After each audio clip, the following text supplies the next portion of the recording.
கர்த்தருடைய நல்ல நாமம் துதிக்கப்படுவதாக. யோசுவா 24ஆம் அதிகாரம் 17ஆம் வசனம்.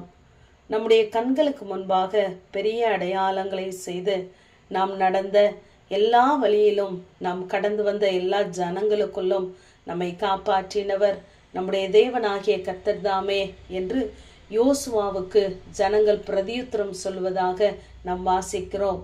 யோசுவாவினுடைய கடைசி நாட்களிலே அவர் அங்கு சீகேமிலே மூப்பர்களை வரவழைத்து நாம் எப்படியெல்லாம் கடந்து வந்தோம், தேவன் எப்படியெல்லாம் நம்மை நடத்தினார் என்று சொல்லி வருவதை அந்த அதிகாரம் முழுவதும் நாம் வாசித்து தெரிந்து கொள்ளலாம். இப்பொழுது அவர் சொல்லுகிறார், உங்கள் பிதாக்கள் நதிக்கு அப்புறத்திலும் எகிப்திலே சேவித்த தேவர்களையும் அகற்றிவிட்டு நீங்கள் கர்த்தரை துதியுங்கள். நீங்கள் கர்த்தரை சேவிக்கிறது உங்கள் பார்வைக்கு ஆகாதது என்று கண்டால் நீங்கள் யாரை சேவிப்பீர்கள் என்று அங்கு கேள்வி எழுப்பும் பொழுது ஜனங்கள் பிரதியுத்தரமாக கர்த்தரை விட்டு விலகுகிற காரியம் எங்களுக்கு தூரமாய் இருப்பதாக என்று சொல்லுகிறார்கள்.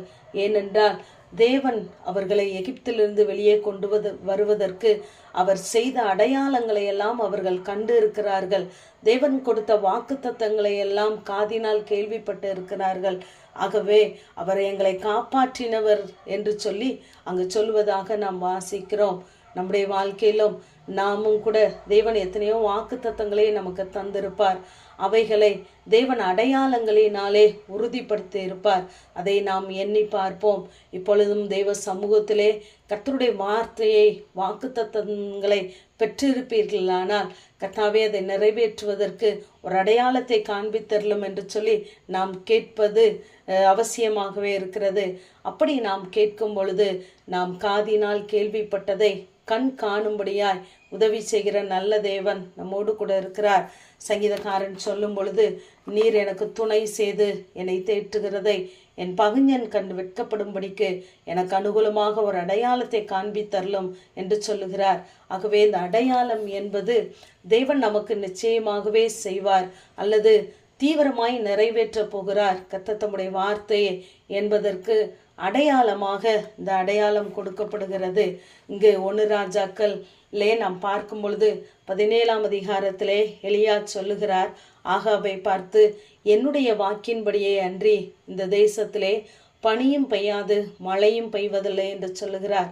இப்பொழுது தேசத்திலே வறட்சி காணப்படுகிறது.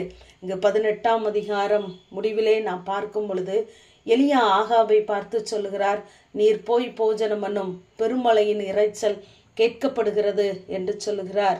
இங்கு பெருமழையின் இரைச்சல் அங்கிருந்த யாருடைய காதுகளிலும் தொனிக்கப்படவில்லை, எலியாவினுடைய காதுகளில் மாத்திரமே அது கேட்கப்படுகிறது. பின்பு அவர் ராஜாவை அனுப்பிவிட்டு சிகரத்தின் மேலே ஏறி தரையிலே பணிந்து தன் முகம் தன் முழங்கால் பட குனிந்து அங்கு கர்த்தருடைய சமூகத்தை நோக்கி தெய்வ பிரசன்னத்தை நோக்கி நிற்கிறார், தன்னை தாழ்த்துகிறார். அவர் கேட்ட வார்த்தை நிறைவேற வேண்டும். இப்பொழுது தன்னுடைய ஊழியக்காரனை பார்த்து, நீ சமுத்திர முகமாய் போய் பார் என்று சொன்னதும் அவன் போய் பார்த்துவிட்டு ஒன்றுமில்லை என்று சொல்லுகிறான். இப்பொழுது 7 தரம் போய் பார் என்று சொன்ன உடனே அவன் 7வது முறை போய் பார்த்த பொழுது மனுஷனுடைய உள்ளங்கை அத்தனை சிறிய மேகம் எழும்புகிறது. இந்த மேகத்திற்கும் பெருமழையின் இரைச்சலுக்கும் எந்த சம்பந்தமும் இல்லை. இப்படித்தான் நம்முடைய வாழ்க்கையிலும் நாம் கேட்ட வார்த்தைகளுக்கும் கர்த்தர் காண்பிக்கிற அடையாளங்களுக்கும் தொடர்பில்லாதிருந்தாலும் நாம் தேவ சமூகத்தை தொடர்ந்து பார்க்கும் பொழுது கர்த்தர் நிச்சயமாகவே தம்முடைய வார்த்தையை நிறைவேற்றுவார். இப்பொழுது வானம் மேகங்களினாலும் காற்றுகளினாலும் கருத்து பெருமழை உண்டாயிற்று என்று சொல்லி பார்க்கிறோம். ஆகவே தேவ சமூகத்திலே நாம் கேட்ட வார்த்தை நிறைவேறுவதற்கு நாம் காத்திருப்போம். நாம் பார்த்த அடையாளங்களை நிறைவேற்றுவதற்கு அவர் உண்மையுள்ளவராயிருக்கிறார். ஆகவே தேவ சமூகத்திலே நாம் தொடர்ந்து காத்திருப்போம். கர்த்தர் தம்முடைய வார்த்தையை அடையாளங்களினாலும் அற்புதங்களினாலும் நிறைவேற்ற அவர் போதுமானவர். ஆகவே நமக்கு வேண்டிய அடையாளத்தை தேவ சமூகத்திலிருந்து பெற்றுக்கொள்ளுவோம், அதை காண்போம். நிச்சயமாகவே தேவன் நமக்கு உதவி செய்வார். ஆமேன். ஜெபம். பிதாவாகிய தேவனே, குமாரனாகிய இயேசு கிறிஸ்துவின் நாமத்தின் மூலமாய் உடைய சன்னிதானத்தில் வருகிறேன். நம்முடைய கண்களுக்கு முன்பாக பெரிய அடையாளங்களை செய்தவர் என்ற வேத வார்த்தையின்படி உடைய பிள்ளைகள் காதினால் கேள்விப்பட்ட வார்த்தைகளை அடையாளங்களினாலே அற்புதங்களினாலே நீர் உறுதிப்படுத்தும்படியாய் ஜெபிக்கிறேன். உடைய கரங்களிலே தாழ்த்துகிறோம். இயேசுவின் மூலம் ஜெபங்க ஏழும் எங்கள் நல்ல பிதாவே. ஆமேன்.